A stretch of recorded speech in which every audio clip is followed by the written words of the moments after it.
present the minute you come up rather than get ready to be revealed. That's all. Well, I've got news for you. You've just been revealed because I just recorded the last few seconds. So welcome to the GP Productions podcast.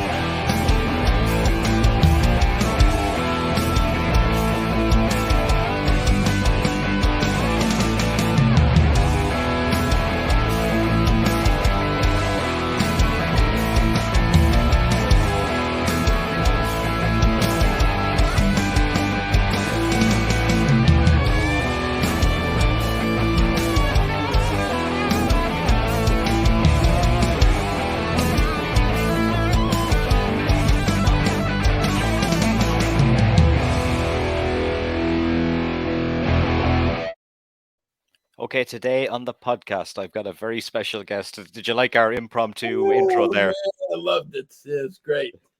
Yeah. So I'm joined by famous voice actor, Mr. Marty Grabstein. How are you today, man? I'm good, man. I'm good. I'm good. Yes, I'm very, very good. And why am I famous? Oh, I don't think anyone would know why you're famous. Why are you famous? Do you want to tell people why No, it you is have that you're to say it, famous? man. You have to say why I'm famous, man. See, this is already we didn't know it was going to start this way. Yeah. Go ahead. Yeah. What's the thing that got me in here? What do you care that I'm on Law and Order, that I do character work, that I'm a journeyman actor, that I'm a guy that works in the industry, you know, ripping his heart out to get a small role and give everything he can? Is that why I'm here in this interview? Go ahead. Well, let's talk about the start of your career and let's leave people wondering what it is that you're famous for. Okay, you want it? You do.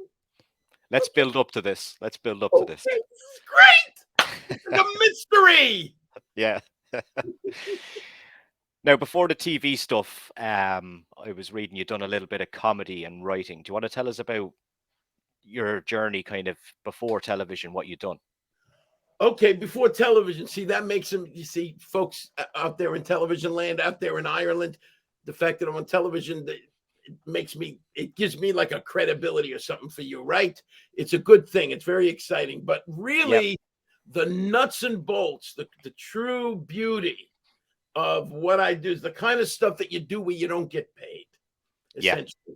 Like no me for money, this podcast. This fella right here of Cheap Heat. Yeah, he threw together a beautiful production value opening salvo, right? He had my buddy Butterbean on there, God bless him, all of that. But he's getting nothing for this thing. So he's doing it for love of the game. So this is what I did over the years for love of the game, for sure. I mean, I've done a whole lot of, theater in my life. I've done summer stock. I've done, regional theater, a lot of work in New York, off Broadway, things like that. But the thing for me that was probably most rewarding, essentially, was the fact that I found somebody to team up with, and we decided to do our own sketch comedy show, live show. We were sketch comedy duo, which we named ourselves Lab Rats, essentially. Mm-hmm. And basically, we wrote and performed all our own original material and performed it in clubs, small theaters all over the New York City area. And that was what we did. And it was great fun, great joy to do that. And we were pretty darn successful doing that.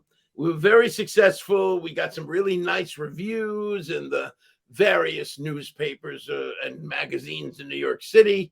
But most importantly, as an actor, for me, I had a kind of a platform to always be working, always doing my work and, performing and always keeping this inspiration fresh. So it was kind of very exciting.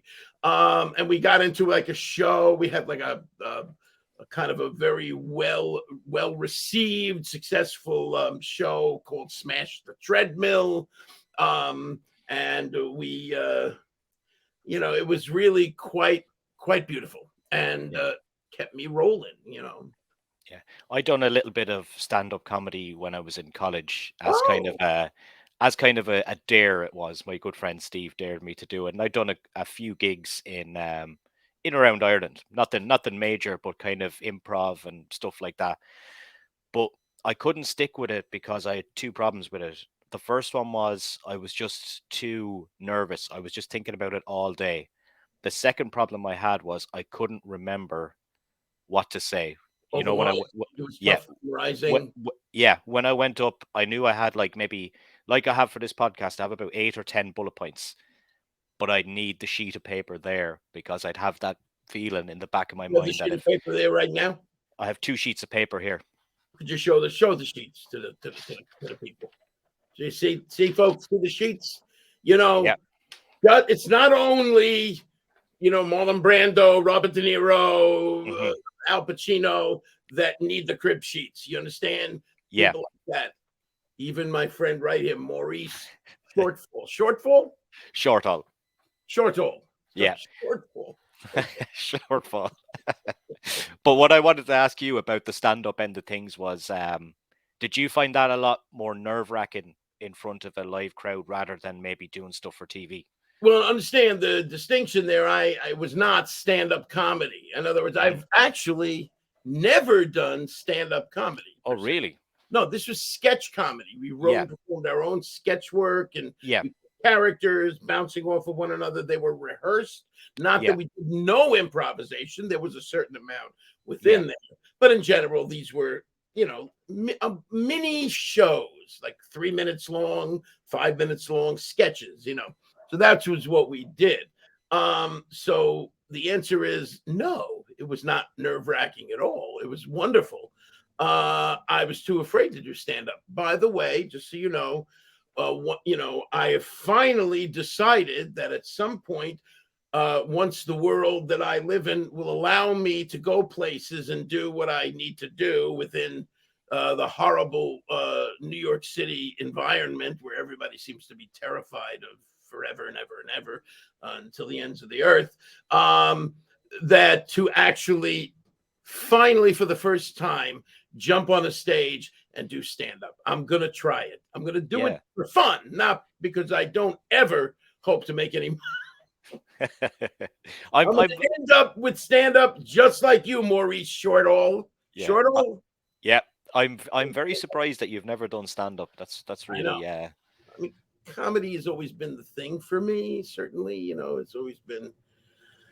I can't, I've sort of generally built into what's in my DNA being comedic. And I kind of, revel in, turning the world a little upside down and, celebrating the absurdity of human existence and most importantly, my own ridiculous existence. All of that, you're the first voice actor that I've had on the show. I've had Oh, various different people that I've done. I've had puppeteers on and different people that do different things within the industry. How did you become a voice actor? well, since you chose not to lead with this, with my big macha thing, which we're going to reveal soon, Yes. I've never actually been a voice actor per se.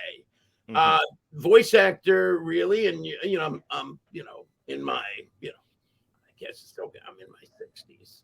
Yeah. The truth is, I actually got my first really big voice job animated. Well, I don't want to say, but Spoiler. job in 1998, actually. And up until that point, I've done a few voice works, a couple of commercials, you know, some small like radio plays, which I did. But in general, I've always been either on stage or, as time moved on, television and film and all that stuff, and on camera guy, Yeah. character actor type of guy. Then I went into that whole hoopla before when I was acting for the camera just now for Yeah. Maurice's show, you know. But Can, yes, this is to answer. This is a new thing for me, but I now, because I have this very distinctive voice, and I'm older, and I actually it is an older voice, and it's good for certain things. So I now have a very good agent who has now begun sending me out on a lot of things. I've come very close to twice to another well, I don't want to get into it, but anyway, the point is more voice work is coming down the pike as I'm an older guy yeah. rather than when I was younger. Can you explain to me and for people that wouldn't know the process of you doing a voiceover for an animation? Okay, so we've gone that far. The animation part, the idea Mhm. that doing it for animation. Well, here's the thing. I mean, I don't want to lie as if I have some sort of incredible system of how this works.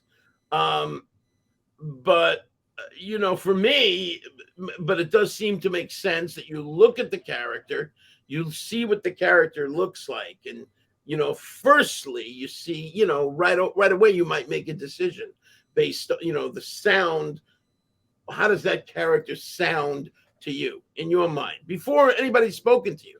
Just to kind of say, just look at how the character looks, And and would you then of get course, w- what's that? would you get the creative freedom to make a decision like that, or is it based on who you're working for? Well, I mean, ultimately, it depends on. I mean, when you go to an audition and you're auditioning for this role, they describe how they want it. And if you got the job, well, you probably injected something. I will tell you this: the thing that we're being mysterious about. I will tell you this: when I was called in to audition for the role, it was they didn't know what they wanted. They just know that they heard every voiceover artist in the city for this role.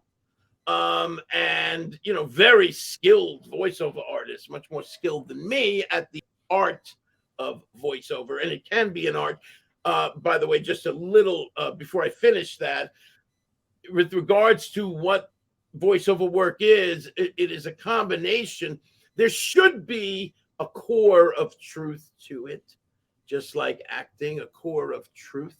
So, in other words, like, when they tell you not to overact, that you shouldn't overact with voiceover either. But there, essentially, it's also a technical job. So you might decide this guy is kind of a mobster guy. So maybe this guy, yeah, I think so. You have see the way my voice just went, a little crack. So I hear Yeah. that, and I notice that. Yeah, I think we go down the road. I'm talking to Bobby. Bobby ate himself a salad, and he said he gave back because there's no chicken. He asked for chicken in the salad. He got no chicken. He needed some chicken. So what did I do just now? I made a little voice. It was just sort of a little accent. I did a little something with this. Made it more scratchy than it normally really is, and deeper. So those are all technical choices, essentially, right?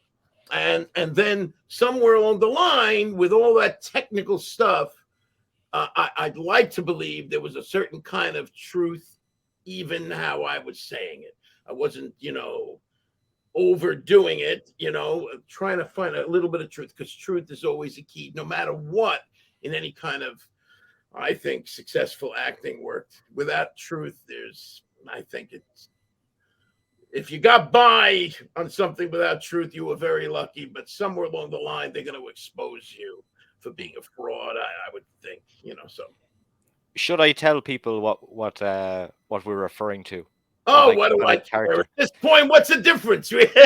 Whatever you want to do, man. This is your show, baby. So we're talking about Courage the Cowardly Dog. Courage the Cowardly Dog. Courage the Cowardly Dog. Now, if we could hear the rolling sounds of applause, which is what I was listening for, Yeah. it's there. It's there. We can't hear the applause, but I know it's there. Yeah, 14 minutes and 45 seconds we held out on that for. That's pretty impressive. That was pretty damned impressive, I got to tell you. And I also want to go on record as saying, my friend, and you know this is true. You know this because I see a little impish grin on your face. Yeah. I have never done this before in any interview where we start off with, letting me essentially get my cred without my crutch. Yeah. Cred without the crutch, right?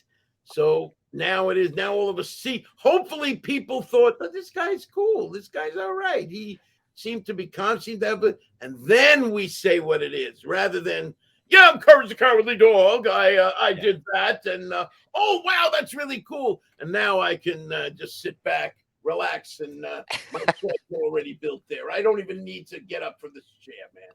I can just sit back like this, right? Actually, it feels very good. I'll be honest. All right, I'm going to get up. All right. Courage the Cowardly Dog. So yes, and it just to reaffirm that is true. The story I told for that character. I mean, a friend of mine called me up. There's a nice lesson. I'm answering a question you haven't answered yet. You haven't asked yet. But I got the job because a friend of mine called me up and said, Marty, I see that you were reviewed with this, a comedy act.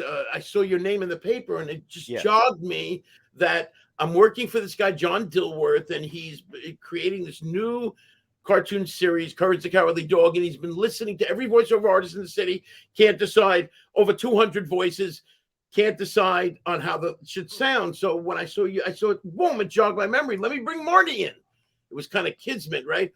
She brought me in. Within 2 minutes, he chose me for the job. He liked the way my voice sounded, except the only thing is instead of talking like this, he wanted me to go up like this. What do I do? What do I do? Like that. And then he said, yes. And he got crazy and he got excited and he said, we got our courage. And that was it. So what's the lesson there, by the way? What is the lesson there? I don't know. What is the lesson? The lesson is that would I have gotten the call if I was not doing what I love to do for no money, but because I'm in the zone, I'm in it. Yeah, you have to be there. You have to be somewhere. Somebody has to be watching you somewhere. So people, you're just in the world. And this woman called me because of that. So if anybody who's thinking, I don't know, you don't make any money, do it because you love to do it. Sometimes money comes down the way, and so money came for me. And God bless. Yeah. And obviously this has stood the test of time as well, and it's still popular. And I see you do a lot of fan conventions. What's it like to do those conventions? Because I speak to a lot of people on this podcast from different avenues, whether to be wrestlers or whether to be in horror movies or something like that. But the convention world, it's like not every person on this planet even knows what a convention is. Like it's like the best hidden secret ever, isn't it? Isn't it interesting? It's almost like you're a member of this club of. It's kind of like a very, very large island of misfit toys. Yeah. Essentially. I don't know if you've ever heard that reference, the island of misfit toys. But anyway, it's really a wonderful, it's not a disparaging comment on the people that come to No, I understand what you're saying. But there are a lot of people that come to conventions that are, in their own lives, maybe find themselves like a lot of what they call nerds, right? Nerds are, often, the ones that maybe are struggle in those, or they're not quote unquote super popular, but that's changed anyway as the years have moved on, as people realize that nerds are really cool. But a lot, going to the convention, first of all, I'm making money, which is insane in and of itself. The idea of going and all of a sudden somebody calling me up and saying, we'd like to have you at the convention, we believe that people would like to see you, and you coming would bring people to come into the convention. So the convention promoter would be making money off of my presence, and I would be making money off of my presence as well. Something which if I saw somebody on the street, I would just sign an autograph for no money, But you go to the convention, everybody knows you're spending money. That's just the way it is. So Yeah. I go there and I gently, respectfully take the money, and and I give them a lot for the money. Yeah. I give them every bit of my heart and soul for that connection that we make together. And even if they don't want to buy, I still give them my heart and soul. And I make them walk away to feel very good. They didn't spend a dime and they walked away happy. That's my thing. Why? It's like I'm so grateful, to connect with people that actually love this show. The show is extremely beloved by a certain grouping of people. A lot of people love this show, continue to love it, and love the character. It's a very powerful show in that it's about this little, small, very terrified little dog who's scared of his own shadow, scared of everything, right? And that somehow, the worst monsters and frightening creatures and weird stuff comes and confronts his little idyllic house where he lives with a very loving female older woman and a very nasty male older man. And somehow at the 11th hour, this little doggy rises to the occasion, faces his fear, and saves the day. So it's kind of wonderful. And I think a lot of people identify with having anxiety, having fear, especially this time of year. This time over this last 2 years is where fear has been peddled like, candy or pharmaceutical drugs. However you want, whichever you want to say, whatever's being peddled at the time. So tomorrow in Ireland is the first day in 2 years that we will have our restrictions fully lifted. So they're doing it in Ireland too? Yeah. Not just the UK. Yeah, Ireland as well, yeah. No masks. We've had a very strict lockdown. No, the only thing that they're keeping is masks on public transport and in shops. Right. Everything else is going from tomorrow, which is kind of exciting because get to go to things that we enjoy, like plays, shows, music, cinema, You can go there and what about the thing that shall remain nameless because they'll find a way to tear you down? The bars. Are they no longer pushing the jab?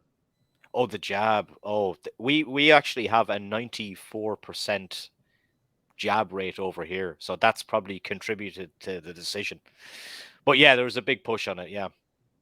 But they're not bothering anybody about it anymore? Well, this is the thing. Up until today, you needed the jab, as we say, to get into places. But from tomorrow, you only need it for international travel. So what was the fucking point?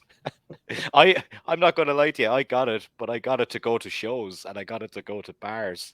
And I got it because I'm coming to America in March to go to Dallas to WrestleMania. So I knew I was going to need it for international travel. So that's the reason why I got it. Wow, I didn't know we'd be talking about this. My guess is we should probably go easy on this only because, but at some point, I'm glad to speak to you privately, but anything you want to speak about. But I don't want, if I start going off, YouTube will cancel us. I will single-handedly get your entire podcast destroyed. I will literally destroy your entire podcast. The joy that you get with your little papers, that you read, little crib sheet that you're reading, and you do your funny little opening, it's all gone. Yeah. All gone. So we'll talk finally about it. I'm glad to hear it, though, man. I am glad to hear. Yeah. Well, let's move to that in Ireland. I'm glad. I really, really am. And you know what? As much off the topic as that seemed, the truth is what brought us to that is the issue of fear and being devastated, crippled by fear, and yet somehow standing up and facing your fear and moving forward. And so these kids, so many kids, we're talking about people in their 20s and 30s, as very excited to see me, but even young kids, teenagers come to see me. They're having a really rough time. They Yeah. see me, face your fear, be inspired. It's all wonderful stuff. So yes, those conventions, it's fantastic for me to be there. Let's talk about the future and let's talk about this. Can we say the name of it? What's the name of it? Well, the name of it is funny. I never actually say it. It's a movie that I'm involved in that I just did called. Oh wait, can I just plug one thing before we do that? Yep. Because we'll be getting off the courage. Well, we'll never. I mean, courage is just a part of this whole thing, but that there is a movie out called Straight Out of Nowhere from Warner Brothers. Scooby-Doo. Courage meets Scooby-Doo, and that's I was very excited to kind of, because Courage has been done since 2002, and there have been many chances or attempts to reboot it. It never quite gets off the ground, but it's always a possibility. So this was the first Courage for me in 22 years. Very, very exciting, and the movie is wonderful. And I suggest you could either get it. I don't know if you got in Ireland. The streaming services might be hard for you, right? Yeah, But you can order Amazon. You can order it on Amazon. Yep. And they do have the DVDs on Amazon. Courage Meets Scooby-Doo. I'm promoting it because sadly Warner Brothers did not see fit to do a proper promotion job, in my personal opinion. So now I'm alienating Warner Brothers. See, I'm just your kind of guy, right?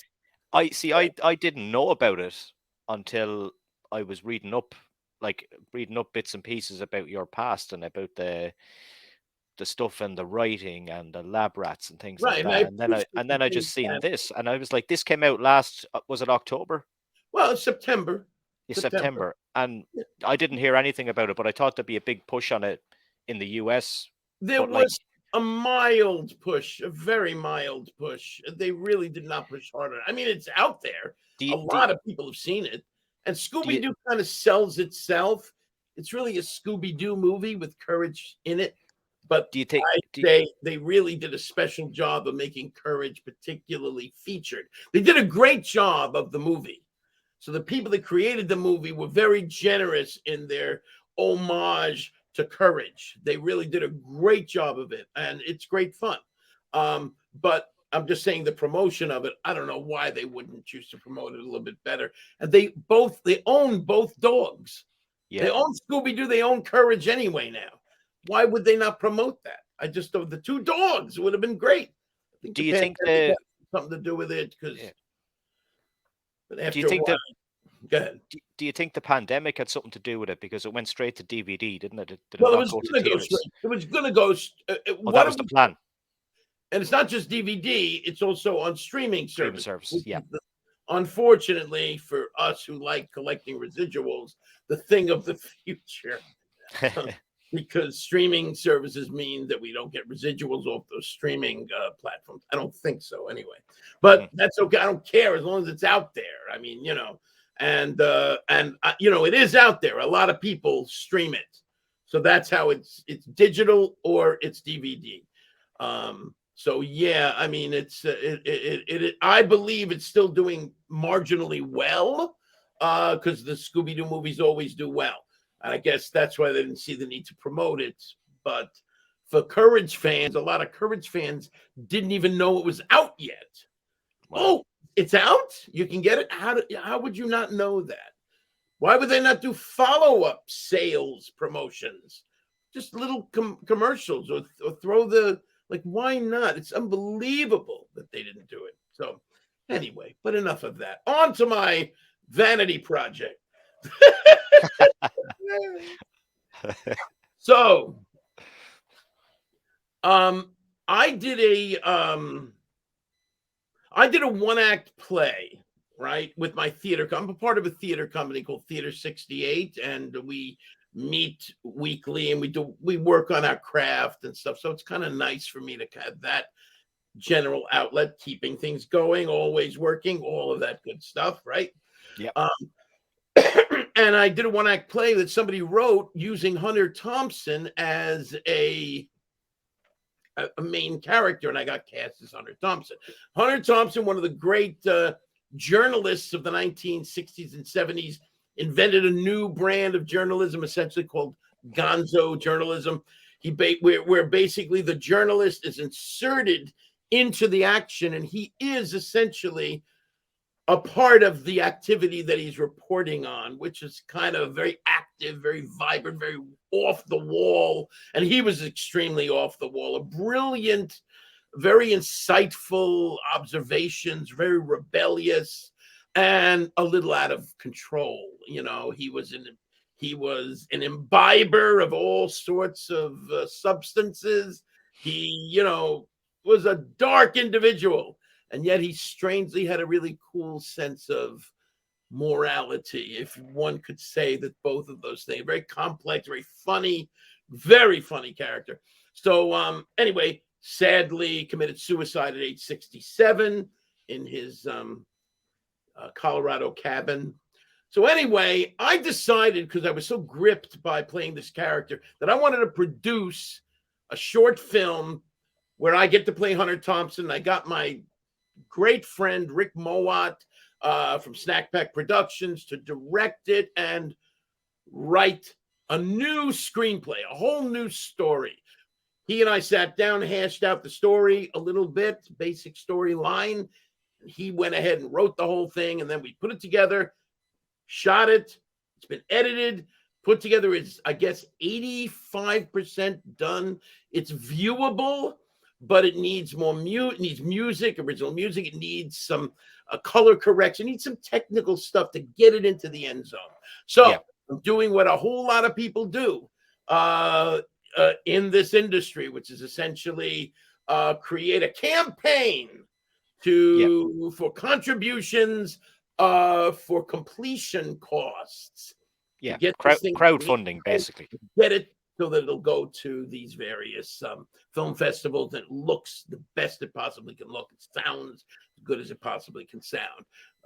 And so I'm in the midst of this thing right now. And so I don't know how you want to, should I say, if you want to check it out, there's a link. There's going to be a link in this video, of the you'll campaign. Provide the link. See, right now, the link's not there now because we're recording this, folks. We recorded this last week. We recorded this. What you're seeing me say now, I am actually speaking from last week as far as you're concerned. Right now, it's there. So let me look down. There's 13 days left. Click on the campaign. What's that? There's 20 days left. So no, 13. Well, that's sorry. There's 13 days left. 13 days left. So anyway, click on the link. It'll take you right to the page. It'll tell you about the movie. There's a short video a short clip. Like clips of the movie, tells you a little bit about how it was made, the process of it. And then it gives you the various tiers where you can pledge contributions, whatever you want to give. And there's, like one of them, he shows he's leading the witness here. He's moving things along. He's got kids that might wake up at any minute. But anyway, so there are various reward tiers. And certain things that you give everything comes with a little something, and some things come with many somethings. So as it goes up, there's more and more things that you get, little goodies that we give you. And one of them is a signed photo, autographed photo from Marty Grabstein, Kurt the Cowardly Dog. We also have a digital shout out, thank you to people that happen. There's also a master class on filmmaking that's included in that. And as we go on and on, the Courage Funko Pop, you can bring it up now, sir. Bring the Funko Pop up now, sir. There we go. Funko Pop! The Courage Funko Pop. Anyway, so it's very exciting. This just came out. And I only have 4 of them right now in my own apartment, but I got another 100 on the way. But we have 15 of those Funko Pops. Well, now it's down to about 10 because 5 have already been bought. So signed Funko Pop. It also comes with a video shout out from me. So you see what I'm doing right now, folks? You get to see more of this, but it's all to you. Imagine for a minute and a half, 2 minutes, I'm talking to you like this. Isn't that what everybody's dreaming of? Anyway. Oh Lord. I want to know about the dinner.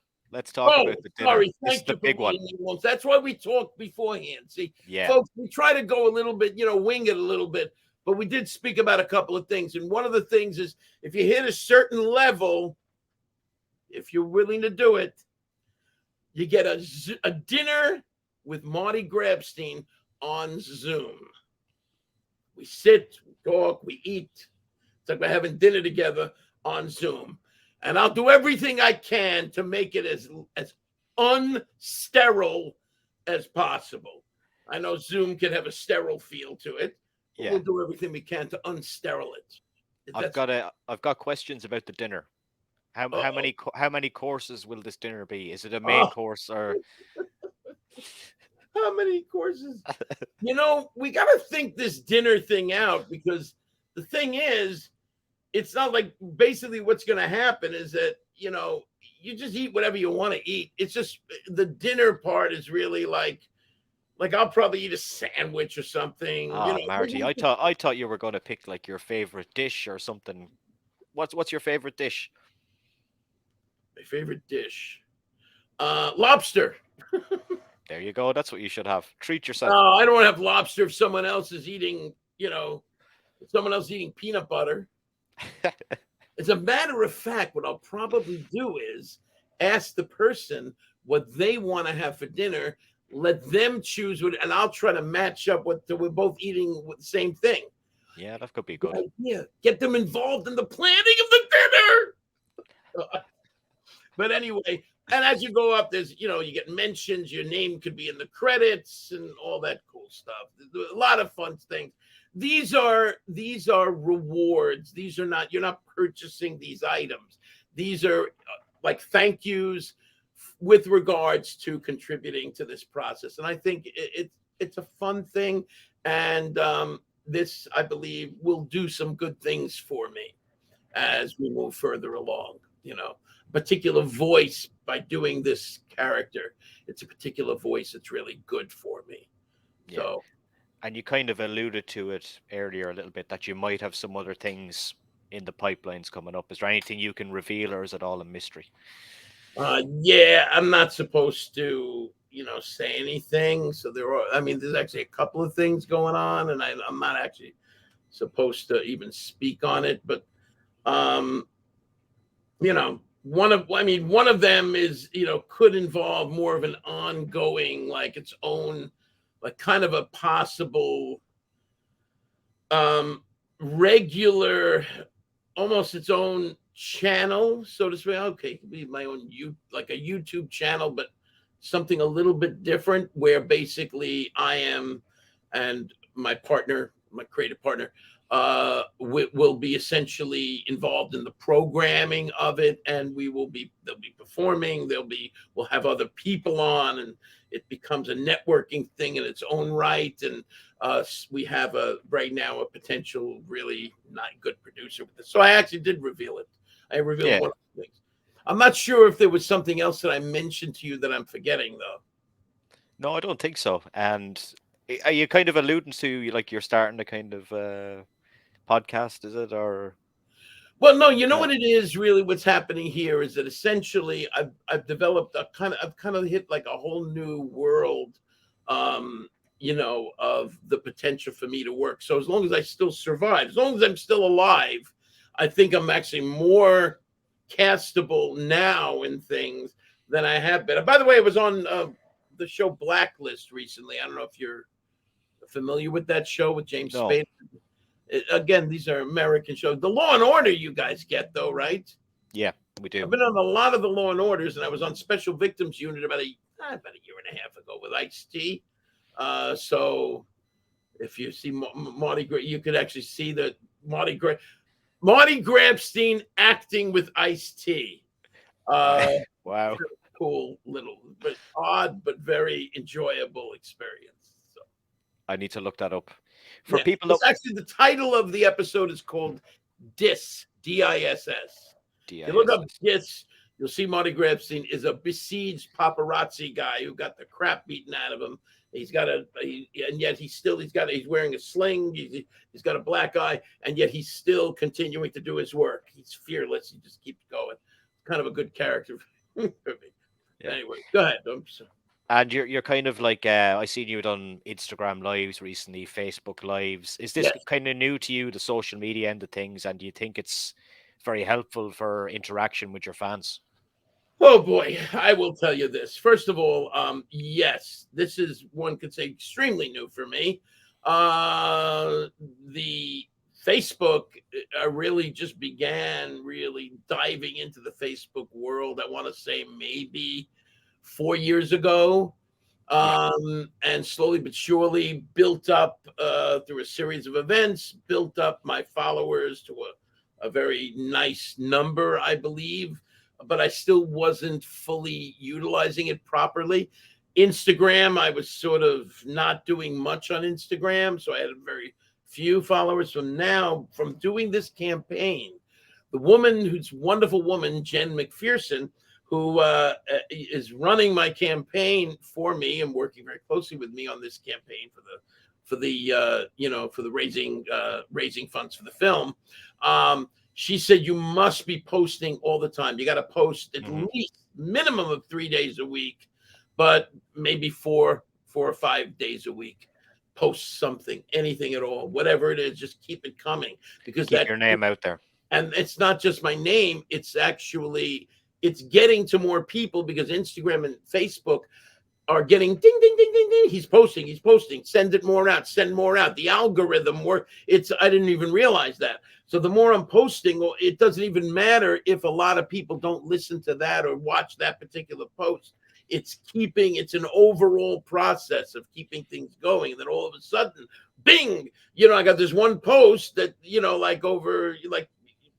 over 24 hours, like 35,000 views, just over 24 hours, that kind of thing. I know, it's not some of these million views that happen about those unbelievable things, but I do have something that's approaching 200,000 of one of these posts. So, wow. Would that be considered going viral? Anyway, I guess so. You're good. Yes, it is new, but it certainly is now become quite revealing to me that it is a very good way, as you said, to connect with people. And I do try my best to answer people when they have questions or say hello. I try to answer as many people. I can't get to always everybody, but I get to a lot of people, Yeah. And what I'll do is, when I put this video up, I'll put the links up to your Instagram and your Facebook. Are you on the TikTok like your friend? Hold on, no, I'm not on TikTok, but I've been told I got to get a TikTok page. I think you do. It's a little frightening to me. Does that mean I have to run up and down to do weird dance movements, or like and mouth the words of like Mariah Carey or whatever? Some of those. I'm saying Mariah Carey. She's old already. I've got it. You're not supposed to use the word old. I used the wrong word. Anyway, but yes. So let me just read it. So that's Marty Grabstein. Marty Grabstein. Hold on. Marty Grabstein Courage is, as you see, is my Facebook moniker, and just Marty Grabstein is my Instagram moniker. See, I'm looking at it as if I'm reading it. Now you're going to see it, so it's going to look right. See, I'm even going like that. See, there's my moniker. It's going to be down here underneath this video. Underneath this video, we're going to see the link. Yeah. The links of all that thing and the Hunter Thompson link. It'll all be there. All right. Marty, that was a very nice chat today. Wow. So what does that mean? Are we saying goodbye? I think we're saying goodbye. It's not good. It's not goodbye. It's see you later. See you later. But how does it end, Maurice? Like, is it going to end a certain way? Like, or is it just? Will we just kind of just keep talking gibberish and I'll just end it, or do you want to just say anything? So you don't do this fancy goodbye and you don't touch your ear like Carol Burnett used to do at the end, which says, see you soon. I tell you what I'll do. I've never done it before. I'll take myself off the screen for a second and you can do the outro. How about that? Okay, Improv. What I'm going to do It's going to be totally off the wall. Let me see. No idea. Okay. But go ahead.